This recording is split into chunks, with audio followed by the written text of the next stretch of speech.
Welcome back, Rangers, to another ER video. This is episode number 3 of the Edible Backyard Weeds series, and today we are talking about grasses. Why are we talking about grasses? Because all grasses are edible, if they're indeed grasses. You got to be careful identifying them, because there is lookalikes that you would not want to eat, like wild irises when they're in their young growth and so forth.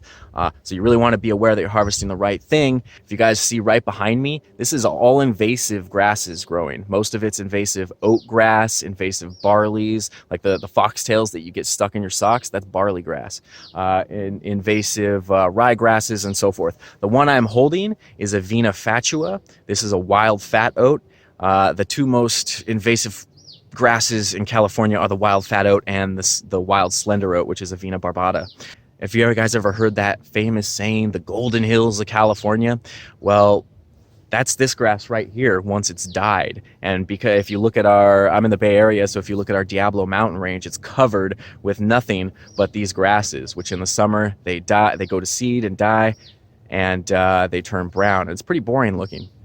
What's really cool is that our native grasses, the Diablo range used to be filled with native grass habitat like our state grass, which is the purple needle grass. And these bunch grasses can live for many years and they get super tall and super wide around. So our native grasslands up in the Diablo mountain range, for example, used to be filled with these super tall bunch grasses with low herbaceous plants growing in between them. There was tons of awesome wild species out there like pronghorn sheep, Thule elk, gray wolves, bears. We had a native California jaguar that went extinct in the 1800s. So our native California grasslands used to look more like the savanna grasslands of Africa compared to what they look like today. So the invasive grass issue here in California and across the United States is a massive issue. In California specifically, I think it's something like 97-98% of our native grasslands are gone and replaced mainly with this plant, the invasive oak grass. So this is a plant that's great to know. In regards to those edible properties, when you're looking for grasses to consume, you really want to harvest the young blades and chew those and eat those grasses. However, and you can eat those raw.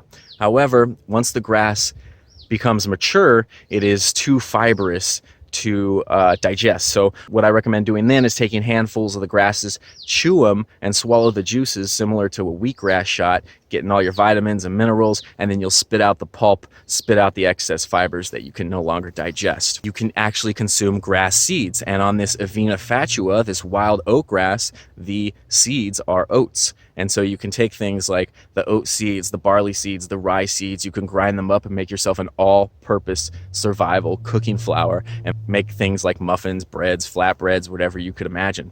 So a really, really awesome plant to know.